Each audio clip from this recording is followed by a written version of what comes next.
नमस्कार, मैं दीपक शर्मा, मेरे यूट्यूब मंच पर आपका स्वागत है। दोस्तों, चुनाव में कभी कभी एक फैसला या एक मीटिंग या एक फोन कॉल माहौल बदल सकती। और बिहार चुनाव में कुछ ऐसा ही मामला देखने को मिला।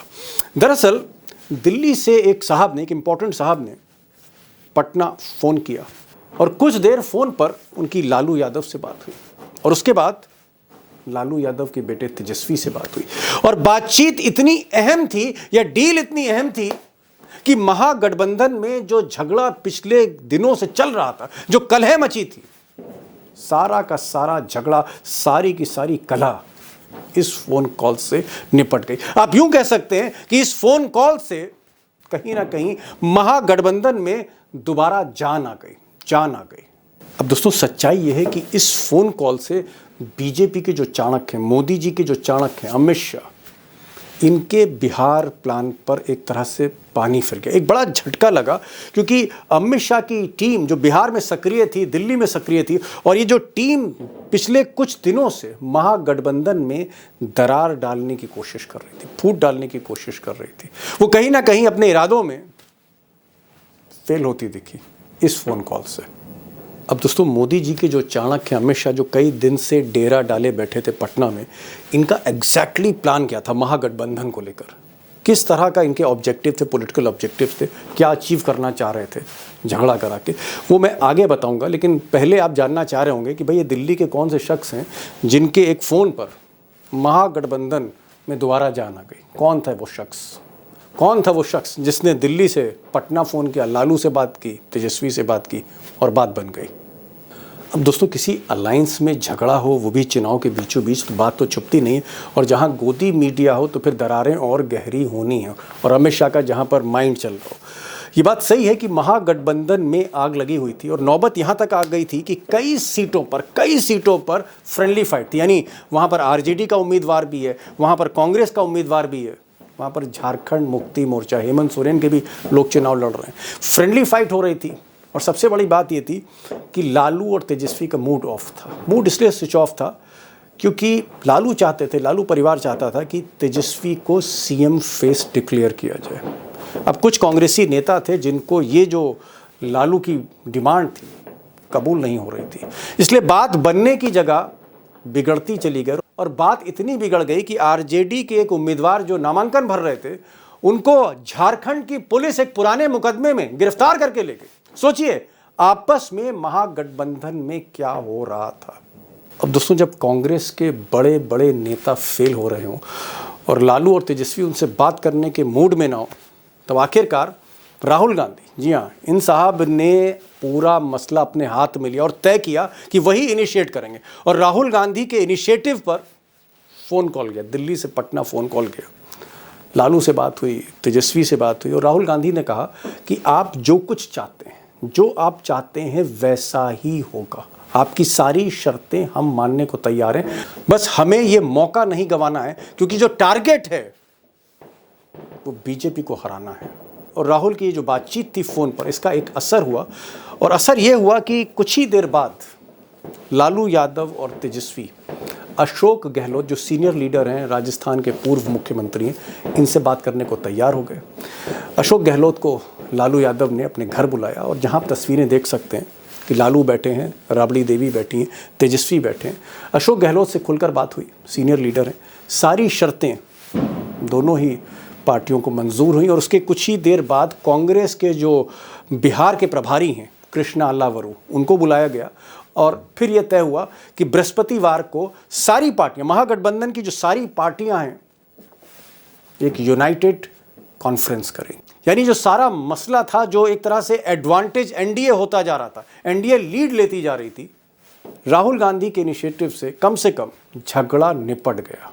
राहुल गांधी के इनिशिएटिव से न सिर्फ झगड़ा निपटा, बल्कि आप कह सकते हैं कि महागठबंधन जो कहीं ना कहीं हाशिए की तरफ जा रही थी, जो कहीं ना कहीं बिखर रही थी, एक बार फिर से इस चुनाव में बाउंस बैक कर गई है। बहुत जिम्मेदारी के साथ कह रहा हूं कि इस चुनाव में वापस बाउंस बैक कर गई है महागठबंधन, जिसे हम दिल्ली में इंडिया अलायंस कहते हैं। अब ये सही बात है कि अगर राहुल गांधी इंटरफियर नहीं करते, इनिशिएटिव नहीं लेते, तो अमित शाह का प्लान बिल्कुल कारगर होता।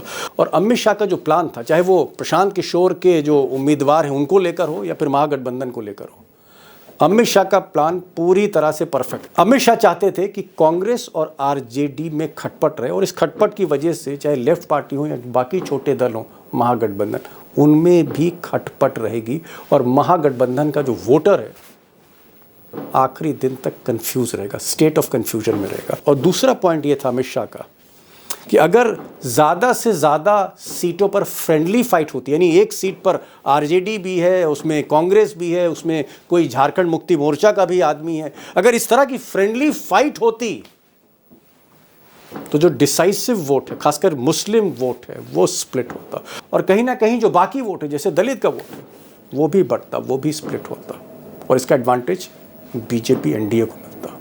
अब दोस्तों, जिस तरह से महागठबंधन के जो सारे इश्यूज हैं सॉर्ट आउट हो गए हैं, दोबारा जोश दिख रहा है काडर में, नेता में, पार्टियों में, क्या हम ये मान सकते हैं कि एनडीए को जो लीड मिल रही थी, इधर महागठबंधन के झगड़े को लेकर एनडीए को जो लीड मिल रही थी, और जिस तरह से प्रशांत किशोर के जो उम्मीदवार उनको घर घर बैठाया जा रहा था, ये जो ऑपरेशन चल रहा था बीजेपी का, क्या उसको झटका लगा है? और एनडीए की जो लीड थी उस पर कहीं ना कहीं अब महागठबंधन ने बाउंस बैक करके लगाम लगा दी और फाइट अब फिर से बराबर की है, कांटे की टक्कर। और दूसरा बड़ा सवाल जो एक तरह से एडवांटेज महागठबंधन इंडिया लाइन से, वो ये है कि एनडीए में जो नीतीश का खेमा है, जहां जीतन राम मांझी और उपेंद्र कुशवाहा हैं, अभी भी इनकी नाराज़गी दूर नहीं हुई है। आगे डिस्कस करेंगे। और कहीं ना कहीं चिराग पासवान और अमित शाह या बीजेपी, और दूसरी तरफ नीतीश कुमार, उपेंद्र कुशवाहा और जीतन राम मांझी, ये दो खेमे अभी भी एनडीए में दिख रहे हैं।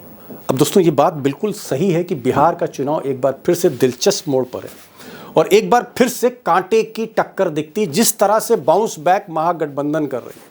और कहीं ना कहीं एनडीए में अभी भी स्थिति वही है, नीतीश और अमित शाह, चिराग पासवान को लेकर। सवाल ये है कि होने क्या जा रहा है, और इसीलिए 3 खास मेहमान हैं आज हमारे साथ फिर जुड़ रहे हैं। King of Bihar journalism Kanhaiya Bellary साहब। कन्हैया बेलारी साहब को सुनिएगा, कुछ ब्रेकिंग न्यूज़ आपको देंगे, अंदर की बातें बताएंगे। हमारे साथ डेटा जर्नलिस्ट अभिषेक होंगे, उनके पास भी कुछ खास खबरें हैं, और एक ओवरऑल व्यू हम लेने की कोशिश करेंगे उमाकांत लखेड़ा से। बिलारी साहब, ये जो चुनाव है जिसमें बहुत सा उतार चढ़ाव देखने को मिल रहा है, ये चुनाव अब किस तरफ बढ़ रहा है? क्या ये चुनाव अमित शाह की झोली में जा रहा है, या ये चुनाव कहीं ना कहीं इसकी कुंजी अभी भी नीतीश कुमार के पास है, या तेजस्वी और राहुल गांधी के बीच में जो संवादहीनता थी, आज फिर से बातचीत का जो दौर शुरू हुआ है, क्या इस रथ को तेजस्वी लीड कर रहे हैं? ये चुनाव किस तरफ जा रहा है? बिहार का अब तक का सबसे महंगा और सबसे निर्णायक चुनाव, बिलारी साहब। नहीं, देखिए, महागठबंधन ने संभाल लिया सब कुछ। ओके। महागठबंधन ने सब कुछ संभाल लिया। 3-4 सीटों पर इन लोगों का रह गया है, और वहां हो सकता है कि फ्रेंडली मैच हो जाए, जैसा कि अशोक गहलोत भी इसको मानते हैं। लेकिन रात में ही इन लोगों ने बहुत कुछ ठीक कर लिया। और दूसरी साइड रात आप में देखिएगा, हाँ, हाँ, पिछले रात में ही सब नाइट कुछ इन लॉन्ग लोगों ने ठीक कर मीटिंग्स, लिया। हाँ, मिडनाइट हाँ, हाँ, मीटिंग। बहुत कुछ, हाँ, मीटिंग में बहुत कुछ हुआ है, जिसमें इन लोग बड़ा, मैंने यूनाइटेडली अब जो है उसमें कहीं अब कुछ मतलब डिफरेंसेस नहीं है। नेताओं के ओके। बीच जो डिफरेंसेस की बात आ रही है उतना है नहीं। लेकिन चूंकि मीडिया में जानते हैं कि कंट्रोल किसका है, इसलिए थोड़ा सा भी जब होता है तो यहाँ बहुत ज्यादा छपता है, बहुत ज्यादा बोला जाता है। लेकिन सही में अगर कहीं है बहुत जबरदस्त रूप से डिफरेंसेस, तो वो आपको मिलेगा, एनडीए में देखने को मिलेगा। कम से कम 3 दर्जन जगहों पर उनके बागी खड़े हैं और ना कुछ चने चबाए हुए हैं, ने इनका हालत खराब किए हुए हैं। और उसमें से कई ऐसे हैं जो कि नीतीश कुमार को अपना नेता मानते हैं, और आज भी जो कहते हैं कि हमारे नीतीश कुमार ही नेता है। और जानबूझ करके नीतीश कुमार जो नया नया जब आया है, लोग बना दिए हैं, जिम्मेवारी दे दिए हैं, उन लोग जो है नीतीश कुमार के स्वास्थ्य हल्का फुल्का जो खराब है उसका नाजायज फायदा ये उठा रहे हैं, ये तो खुलेआम बोल रहे हैं। लेकिन और बिलारी जहां तक साहब, वो, आप कह रहे हो 3 दर्जन सीटें, उस पर बागी खड़े, 3 दर्जन मतलब 36। साहब 36 में हाँ तो फेल हो हाँ, जाएगा बिहार में। उससे भी ज्यादा हो सकता है, उससे ज्यादा। मैं आज जोड़ गिन रहा था, उससे भी ज्यादा है। एक तो अशोक कुमार सिंह जो खड़े हैं पारू से, 4 बार के विधायक रहे हैं, उनके बारे में ये हल्ला है। अब इसमें क्या सच्चाई है नहीं सच्चाई है ये तो, लेकिन वो चल है कि उनको शायद होम मिनिस्टर ने फोन किया था, तो उन्होंने कहा कि मैं आपसे ज्यादा दिन से राजनीति में, आप अपना काम कीजिए, मैं बैठने वाला नहीं हूँ, मैं बैठ नहीं सकता हूँ। और वो अच्छी स्थिति में है, वो बहुत लड़ाई में है। वो वह पारू में, पारू आरएलएम को दे दिया गया है, मदन चौधरी है वहां पर। मदन चौधरी की हालत खराब है, जो खबर है। एक मैं जी उदाहरण सिर्फ बताया। अब जैसे जयकुमार सिंह दिनारा में है, जयकुमार सिंह ने तो ऑन द रिकॉर्ड कहा है कि पहले हमारे यहाँ टिकट नहीं बिकता था, लेकिन अभी जो है हमको सुनने में आया है, वो कह रहे हैं ऐसा, उनका वीडियो चल रहा है कि मुझे सुनने में आया है कि दिनारा का टिकट 20 करोड़ में बेच दिया। ये ओहो। जय कुमार सिंह ओहो। कह रहे हैं, that is on the record. Oh my God. और वो मैदान में डटे हुए हैं, जब मजबूती के साथ डटे हुए हैं। ऐसे ही कई ऐसी सीटें हैं। अब दुर्भाग्य ये है इन लोगों का कि बेचारा मोहनिया में श्वेता सुमन एक महिला थी, आरक्षित सीट है, उसका नामांकन जी रद्द हो गया। बिलारी साहब, मैं आपकी बातों से मुतमईन हूं, मैं आपकी बातों का कभी बिल्कुल भी कोई काट नहीं कर रहा, क्योंकि भाई 45 साल का एक्सपीरियंस है, बहुत से ऑडियंस की इतनी उम्र नहीं जितने सालों से आप पत्रकारिता कर रहे हैं। लेकिन मैं यहां पर एक चीज कहना चाह रहा हूं, आज मेरी एक संपादक से बात हुई जो अमित शाह के बड़े करीब है। उन संपादक महोदय ने कहा कि साहब अमित शाह ने जिस तरह से आखिरी 3-4 दिन में क्षेत्र रक्षण यानी फील्डिंग लगाई है, उन्होंने तो इलेक्शन लॉक कर दिया है। Election is been lock by Amit Shah, वो ये कह रहे हैं। खेल खत्म हो गया, गेम ओवर हो गया है। आप कह रहे हैं कि साहब महागठबंधन बाउंस बैक कर रहा है। आप कह रहे हैं कि एनडीए में जो है तलवारें खींची हुई हैं। और संपादक महोदय हालांकि गोदी मीडिया से जुड़े हैं, उनका कहना है कि अमित शाह ने चुनाव को लॉक कर दिया केबीसी की तरह। तो क्या वो गलत कह रहे हैं? मैं ये जानना चाह रहा था सर आपसे। लॉक, लॉक तो उन्होंने झारखंड में भी किया था, ओके। हो गया लॉक। झारखंड में भी तो उन्होंने लॉक किया था ना। और झारखंड और बिहार का जो है बहुत कुछ मिलता जुलता है, क्योंकि बिहार से ही निकल करके झारखंड बना है। तो जी कितना भी लॉक करे, वो लॉक होने वाला नहीं है। और आप देखिएगा कल का जो कल के प्रेस कॉन्फ्रेंस जो है इंडिया महागठबंधन की। का, महागठबंधन इंडिया जो भी कहिए, एक जो पेज था जो तेजस्वी यादव को सीएम घोषित कल हो जाएगा। हमारे पास जो सूचना है कि कल सीएम फेस उनको मान लिया जाएगा और घोषित कर दिया जाएगा उनको। जो प्रेस कॉन्फ्रेंस तेजस्वी यादव कर रहे थे, तो आपने देखा उसका बॉडी लैंग्वेज। बिलारी साहब एक बड़ी बात कह रहे हैं, वो कह रहे हैं कि साहब अमित शाह ने चुनाव को लॉक कर दिया है, चुनाव उनके सिस्टम की मुट्ठी में आ चुका है। ये सब गलत है, अभी भी फाइट है, बहुत कुछ हो रहा है। महागठबंधन की जिस तरह से सुलह हुई है, जिस तरह से रजामंदी हुई है, महागठबंधन का जो रथ है अब पूरी रफ्तार से दौड़ेगा, इस तरह की उम्मीद है। दूसरा वो कह रहे हैं कि एनडीए में बहुत ज्यादा मार है, 36 से ज्यादा सीटें हैं जहां पर बागी खड़े हुए डिस्टर्ब हैं, 36 सीटें डिस्टर्ब हैं। भाई अभिषेक ये बताइए, क्या ये बात सही है कि नीतीश कुमार का फोकस अब ना बीजेपी है, ना आरजेडी है, ना कांग्रेस, उन्हें किसी चीज की परवाह नहीं है। सिर्फ जैसे आप कह सकते हैं चिड़िया की आंख देखता है धनुष चलाने वाला, उसी तरह से अब टारगेट जो दिख रहा है नीतीश कुमार को वो ये है कि अपने पास 60-65 सीटों का जुगाड़ करो, 60-65 सीटों की व्यवस्था करो, 65+ सीट, और उसके बाद 14 तारीख के बाद बार्गेन शुरू करो। जो नीतीश कुमार को मुख्यमंत्री बनाएगा उसके साथ नीतीश कुमार जाएंगे। क्या नीतीश का कैंप इस तरह से बात आपको कम्युनिकेट कर रहा है? क्या इस बात का आपको भी इल्म है जो नीतीश कुमार का टारगेट है? दीपक जी, गोदी मीडिया का एक सर्वे मैं देख रहा था। उस सर्वे में भी नीतीश कुमार को 60 से 65 सीटें दी जा रही है। और 60 से 65 सीट नीतीश कुमार को, 60 सीट आने का मतलब ही है कि सत्ता की चाबी नीतीश कुमार के हाथ में। ये वो किसकी? राज्य है जहां 29 विधायकों पर, भिलारी जी गवाह है इसके, नजदीक से देख रहे थे पूरे सिस्टम को, रिंग साइड के भीतर से देख रहे थे। 29 सीट लेकर के रामविलास पासवान सत्ता की चाबी अपने हाथ में लेकर चलते थे। 43 सीट लेकर के पिछले 5 साल से नीतीश कुमार सत्ता की चाबी अपने हाथ में रखे हुए हैं। अब यदि 60-65 सीटें उन्हें आ रही है बकौल गोदी मीडिया, तो फिर नीतीश कुमार को मुख्यमंत्री पद से हटने का कोई सवाल ही नहीं उठता है। मेरा अपना आकलन है, मैंने जो क्षेत्रवार जो डेटा इकट्ठा किया है। जरा बिग बॉस से मैं पूछ लूं, बिग बॉस ये कह रहे हैं कि साहब 65 सीट अगर मिस्टर नीतीश कुमार ले आते हैं तो फिर नीतीश कुमार ही सब कुछ तय करेंगे क्या? 60-65 सीटें लाने के बाद नीतीश कुमार ही किंग होंगे?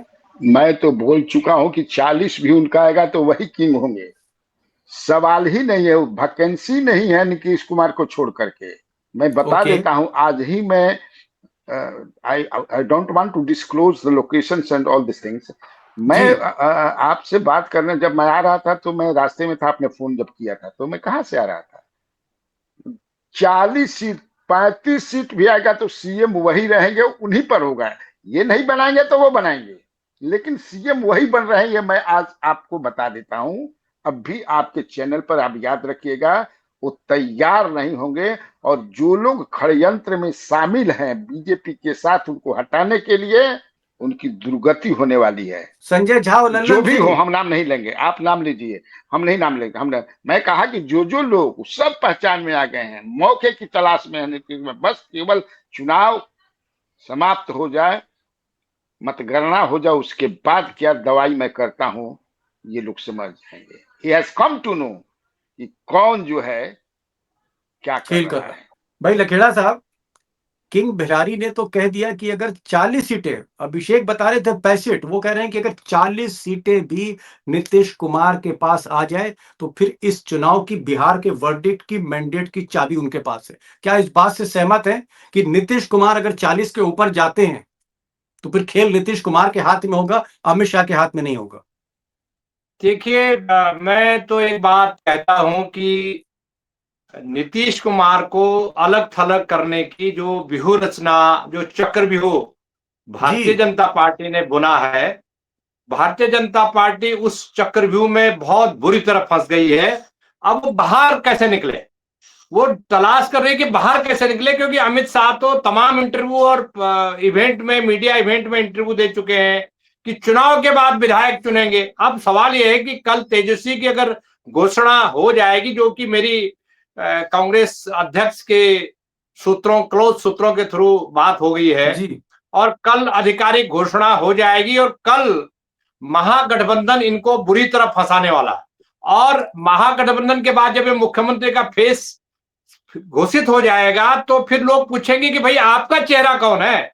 ऐसा मेरी रिसर्च है, मेरी असेसमेंट है जी। भाई लखेड़ा साहब जानकारी दे रहे हैं कि नीतीश कुमार की आंखों के सामने अमित शाह का, उनके लोगों का खेल खुल गया है, साजिश की सारी परतें खुल गई, नीतीश कुमार सारा खेल समझ गए हैं। इशारा ये भी कर रहे हैं कि हो सकता है लालू के टच में हो। दूसरी बड़ी बात जो लखेड़ा साहब कह रहे हैं कि भाई वो भी जरा गौर करने वाली है दोस्तों, ये कह रहे हैं कि साहब महागठबंधन में जो आग थी वो ना सिर्फ आग बुझी है बल्कि अब माहौल अच्छा हो गया है। और मैं अब सवाल सीधे करने जा रहा हूं कन्हैया साहब से। कन्हैया बिहारी जी, मेरा सवाल ये है कि लखेड़ा साहब कह रहे हैं कि अगर तेजस्वी को मुख्यमंत्री घोषित कर दिया गया, तेजस्वी का अगर ऐलान कर दिया गया, तो जनता अमित शाह से पूछेगी कि भाई आपका मुख्यमंत्री कौन है? उधर से तो मुख्यमंत्री का ऐलान हो गया, who is your chief minister? तो आपको क्या लगता है कि धर्म संकट में पड़ जाएंगे मिस्टर अमित शाह? सारे प्लान फेल हो सकते हैं तब। इसीलिए ना वो मुझे लगता है, आप लगता क्या है, दिख भी रहा है कि अमित से जो टॉप 3 हैं वो दे विल हैव कीप मम, उस पर कुछ नहीं बोलेंगे। वो टॉप 3 मतलब नरेंद्र मोदी, अमित शाह और जयप्रकाश नड्डा चुप रहेंगे, या ये 3 एक चुप रहेंगे। जो बोल दिए हैं, देखिए यहाँ पर अमित शाह ने जो कह दिया है उस पर इस इधर से उधर करके बोलते रहेंगे, लेकिन यहाँ जो है वो तो सब बोल ही रहे हैं। मुझे लगता है कि एक स्ट्रेटजी के तहत, एक रणनीति के तहत जितने भी स्टेट के लीडर हैं, चाहे सम्राट चौधरी हो, नित्यानंद राय हो, दिलीप जायसवाल हो, और भी जो लोग हैं, मंगल पांडे, जो भी है, वो तो सब बोल रहे हैं कि नहीं भाई एकदम वही होना ही होना है, वही प्रक्रिया है, क्या क्या सब बोल ही रहे हैं कि उसके बाद भी वही होंगे। तो एक रणनीति के तहत, लेकिन एक प्रेशर तो पड़ेगा। लोग पूछेंगे तो भाई कहाँ आपका नेतृत्व, तो कहा नहीं। तो अब तो आ जी जाएगा तेजस्वी यादव का कल अनाउंसमेंट हो जाएगा तो ये लोग तो एकदम डिफेंसिव हो जाएंगे। अब क्या जी करेंगे इसके बाद ये देखना होगा। और एक तरफ देखिए पूरी जेडीयू की तैयारी है। जेडीयू के जो नेता हैं ये तीन को छोड़ दिया जाए, तीन चार को जो भूंजा पार्टी वाले हैं वो भूंजा पार्टी से भी एक ठो निकल गए हैं, नाम नहीं पूछिएगा, निकल गए हैं वो। तो वो लोग बाकी जो है एकदम नीतीश कुमार को चीफ मिनिस्टर बनाने के लिए जी जान से लगे हुए हैं। ये तीन जी जो हैं जो बीजेपी को हो गए हैं उनके बाद लगे हुए हैं, तो प्रेशर तो बनेगा ही। अब ये लोग भी कहे कि भाई उधर से हो गया, आप बोलिए, आप लोग बोलिए, ये तीन जो जी तीन या चार भुंजा पार्टी आप लोग भी बोलिए हमारा होगा यही होगा। वो गलत बात करते हैं अमित शाह जी। तब तक फिर प्राइम मिनिस्टर के भी बारे में बोले कि सब बैठेंगे विधान एमपी तो प्राइम मिनिस्टर का चुनाव होगा। बिलारी साहब, हालांकि आप नाम नहीं लेते, आप ये बताते नहीं कि किस लोकेशन पर आप थे 2 घंटे पहले, किससे मिले थे, लेकिन मैं जानता हूं आपकी जो पहुंच है लालू तक डायरेक्ट है, नीतीश तक डायरेक्ट है। ऐसा कोई बांका नहीं, ऐसा कोई खिलाड़ी नहीं बिहार में डायरेक्ट आपका फोन जो ना उठ रहा है। मैं आपसे नहीं पूछ रहा हूं कि आप नीतीश कुमार से मिले थे, लालू से मिले थे, मैं बिल्कुल नहीं पूछ रहा हूं। मैं चाहता भी नहीं हूं कि आप पब्लिकली डिस्क्लोज करिए अपना सोर्स। लेकिन एक सवाल जरूर पूछना चाहता हूं कि क्या नीतीश कुमार आज की तारीख में उनका जो दिमाग है, उनका जो ज़हन है, जो उनकी जो सोच है, क्या वो अब अमित शाह से, संजय झा से, लल्लन सिंह से, ये जो लोग हैं इनसे आजिश आ चुके हैं, इनसे थोड़ा-सा उनको चिढ़ लग रही है? और क्या वो लालू की तरफ जा सकते हैं, अगर ठीक-ठाक नंबर नीतीश कुमार के साथ आए? देखिए जितना अखबारों में छप रहा, मैंने अखबारों में कहते हैं जितना बाहर हल्ला है डिफरेंट प्लेटफॉर्म पर सोशल मीडिया पर ज्यादा चल रहा है, विपक्ष के लोग ज्यादा बोल रहे हैं और भी जो उतना वो नहीं, उतना उनको इतनी समझ है अभी भी कि नीतीश कौन कुमार मेरे को? साथ गद्दारी, हाँ हाँ, कौन मेरे साथ गद्दारी कर रहा है, कौन मेरे साथ क्या कर रहा है, ये उनको समझ है। और आप जानते हैं कि नीतीश कुमार हड़बड़ी में गड़बड़ी नहीं करते हैं। ओके। इसकी हाँ ये आदत उनमें नहीं है। हड़बड़ी में गड़बड़ी होता है वो जानते हैं। उचित मौके पर उसका एकदम जवाब देंगे, एकदम जवाब देंगे। और मैं पहले भी बोल चुका हूं आपको कि ये लोग नहीं बनाएंगे तो उधर तैयारी रहेगी अगर उस तरह का मैंडेट आता है। इसीलिए मैं कहा कि 40 भी उनका आएगा, 40 जी। भी आएगा उनका, तो इधर नहीं बनाएंगे तो उधर बन जाएंगे। कर क्या सकते हैं लोग। ऑफ कोर्स ये लोग पूरा जो है घेर लिया है सीएम हाउस को, नहीं तो सारे आप क्या कह रहे हैं? अधिकारी। आप ये कह रहे हैं कि दूल्हा तैयार है, दूल्हा तय है, घोड़ा तय नहीं कि किस घोड़े पे बैठेंगे। इधर भी लालू के घोड़े पे भी दूल्हा बैठ सकते हैं, अमित शाह के घोड़े पे भी, कहीं भी जा बाराती सकते हैं। बदल जाएंगे, भाई बाराती बदल जाएंगे, घोड़ा दूल्हा वही रहेगा। दूल्हा वही रहेगा। बाराती ये ना होकर के बाराती वो हो जाएंगे। ये घोड़ा जो है एक वचन दिया है कभी तेजस्वी यादव को कि सीएम मैं ही तुमको बनाऊंगा। आपको याद होगा, अभिषेक जी को याद होगा, लखेड़ा जी जी को भी याद होगा। ओ माय एक गॉड। बार नहीं दो बार सीएम मैं ही बताऊंगा, तुम मेरा भतीजा है। हो सकता है कि ये घोड़ा कुछ दिन रह करके और जो अपना जिसके साथ जो जो किए हैं वो अपना ठीक ठाक करके कि देखो मैं नीतीश कुमार हूं, मैं भूलता नहीं हूं। हो सकता है ये भी होगा। अभिषेक भाई, बड़ी बात बिलारी साहब ने कह दी। उन्होंने कहा कि भाई दूल्हा तय है, दूल्हा नीतीश कुमार ही है, उनको तय करना है कि किस बारात में शामिल हो, कौन बाराती साथ चले। एक बड़ी बात इन्होंने आखिर में कही, इन्होंने कहा कि नीतीश कुमार ने वचन दिया तेजस्वी को, अपने भतीजे को, कि मैं ही तुमको मुख्यमंत्री बनाऊंगा। अब बिलारी साहब एक बात और ऐड कर रहे हैं, वो कह रहे हैं कि अगर मैंडेट जेडीयू के पास आता है, जेडीयू एक बड़ी पार्टी बन के इमर्ज होती है, नीतीश कुमार कुछ दिन मुख्यमंत्री रहेंगे, उसके बाद वो अपनी कुर्सी तेजस्वी को दे सकते हैं। क्या इस तरह की बात चर्चा में है? और क्या आप बिलारी साहब की बात पर आप उनसे मुतमईन हैं? उनकी बात आपको समझ में आ रही है जो बिलारी साहब कह रहे हैं कि ऐसा हो सकता है? दीपक जी, संख्या बल का बड़ा महत्व होता है राजनीति में। संख्या बल के सामने 13 दिन की अटल बिहारी वाजपेयी सरकार को भी शीश झुकाना पड़ा था और 7 दिन की नीतीश कुमार की सरकार को भी 25 साल पहले शीश झुकाना पड़ा था बिहार में। संख्या बल पिछले विधानसभा में इस लायक था कि तेजस्वी यादव को नीतीश कुमार सत्ता सौंप सकते थे अगर दिल्ली में पीएम या डिप्टी पीएम का जुगाड़ पिछली लोकसभा में 4 जून के बाद उनके लिए हो जाता था। इस विधानसभा में नतीजा किसके पक्ष में जाएगा ये हम नहीं कह सकते, ओके। लेकिन एक बात तो दावे के साथ हम कह सकते हैं कि जनता दल यूनाइटेड आरजेडी से ज्यादा बड़ी पार्टी के तौर पर इमर्ज करके बिहार विधानसभा में आ रही है। 60-65 गोदी मीडिया कह रहा है, लेकिन मुझे लग रहा है कि 70 से नीचे तो सवाल ही नहीं है कि जेडीयू रुक जाए। अब 70 से ऊपर वो 71 जाए या 91 जाए या 81 जाए, वो समय तय करेगा, वो 14 नवंबर को पता चलेगा।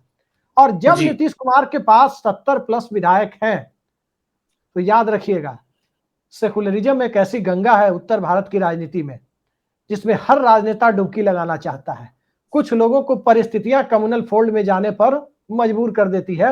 नीतीश कुमार उसी मजबूरी के मारे हुए हैं, और मजबूरी उनकी यही रही है कि जब भी उन्होंने सेकुलर कैंप पे सरकार बनाने की कोशिश की, अब कोई ईश्वरीय देन था या क्या था, उनकी पार्टी सेकेंड लार्जेस्ट हो जाती थी, दूसरी पार्टी आरजेडी बड़ी हो जाती थी, सरकार चलाने में दिक्कत होती थी। नतीजा यह होता था कि नीतीश कुमार को बड़े बेमन से वापस आना पड़ता था। इस बार ऐसा लगता है कि बिहार की जनता नीतीश कुमार को बहुमत दे ना दे, भाजपा को बहुमत दे ना दे, राजद को बहुमत दे ना दे, एक मामले में नीतीश कुमार को फ्री हैंड देने जा रही है कि अब आप आरजेडी से बड़ी पार्टी है, अब टर्म्स डिक्टेट करने की कोशिश पूरे 5 साल तक जिसके साथ आप सरकार चलाएंगे, चाहे राजद के साथ चलाएं चाहे भाजपा के साथ चलाएं, कोई करने की स्थिति में नहीं है। ये बात तो साफ दिखाई दे रही है। मेरा सवाल ये है कि क्या आपको लगता है, जैसे अभिषेक कह रहे हैं कि 70 के आसपास जेडीयू जा सकती, बड़ी पार्टी बन सकती, उधर प्रशांत किशोर जो सेफोलॉजिस्ट हैं, मोदी जी के भी गुरु रहे सेफोलॉजी में, प्रशांत किशोर का कहना है कि हर सूरत से नीतीश कुमार की पार्टी 25 के नीचे जा रही है। हमारे एक्सपर्ट्स कह रहे हैं कि नीतीश कुमार की पार्टी ऊपर बढ़ रही है। क्या आपको लगता है ये जो आखिरी पारी है नीतीश कुमार की, वहां बिहार की जनता उनको मायूस नहीं करेगी, भले ही तबीयत थोड़ी नासाज है? क्या आपको नीतीश कुमार 25 के नीचे दिख रहे हैं, जो प्रशांत किशोर का दावा है, या आपको 60 के ऊपर, 65 के ऊपर दिख रहे हैं? देखिए, मैं ये मान रहा हूं कि ये मानता हूं मैं कि भारतीय जनता पार्टी, जैसे मैंने पहले भी कहा, एक लाइन दोबारा उसी को कहूंगा कि नीतीश कुमार के फेवर में अति पिछड़ा का और महादलित का और जो उनका सपोर्ट बेस है अबव कुर्मी के बल पर तो नीतीश कुमार का भी पॉलिटिक्स नहीं। देखिए, उस लोगों को लग रहा है कि उनकी सत्ता जा रही है, तो वो एग्रेसिवली केवल नीतीश कुमार की पार्टी को जिताने के लिए जी जान लगा रहे हैं। मैं बिल्कुल भी कितनी सीटें मिलेंगी मैं उस खेल में नहीं जाऊंगा, क्योंकि अभी तो 14 तारीख में काफी दिन है, गंगा से काफी पानी बहना है। लेकिन इतना कह सकता हूं कि आज की तारीख में हम कल यही इस पर फोकस करें कि कल का दिन भारतीय जनता पार्टी के लिए बहुत भारी पड़ने वाला है, और इतना भारी पड़ेगा कि उनको जहां जाएंगे लोग सवाल पूछेंगे, और जो पत्रकार और जो इवेंट में सवाल नहीं पूछेंगे उनको लोग जनता पूछेगी कि आप इनसे ये सवाल क्यों नहीं पूछ रहे हो, क्या आपका मुख्यमंत्री का कैंडिडेट कौन है। जी, नीतीश कुमार को सिंपैथी मिल सकती। आखिरी सवाल, ग्रैंड क्वेश्चन है, थोड़ा सा फाइनल क्वेश्चन है। अभी तक बिलारी साहब हम देख रहे थे कि कभी उतार चढ़ाव में एनडीए हमको आगे दिखती थी, तो शुरू में हमको महागठबंधन आगे दिख रही थी, फिर मुकाबला कांटे का दिख रहा था। मैं जानना चाह रहा हूं कि आज की तारीख में किंग बिलारी को क्या दिख रहा है? क्या एनडीए को एज है? अमित शाह का खेल जो है वो कामयाब हो रहा है, या फिर राहुल गांधी और तेजस्वी की सुलह कामयाब हो रही है, या फिर आपको कांटे का मुकाबला दिख रहा है? ये चुनाव आपको किधर जाता हुआ आज की तारीख में दिख रहा है मिस्टर बिलारी? लड़ाई कांटे की है, लेकिन महागठबंधन का एज है। उसका कारण यह है कि एनडीए के भीतर जो घटक दल हैं, जैसे जेडीयू और लोजपा, ग्राउंड पर भी दोनों में सहमति नहीं बन पा रही है, नेताओं में भी सहमति नहीं है। चिराग पासवान और नीतीश की बात कर रहे हैं?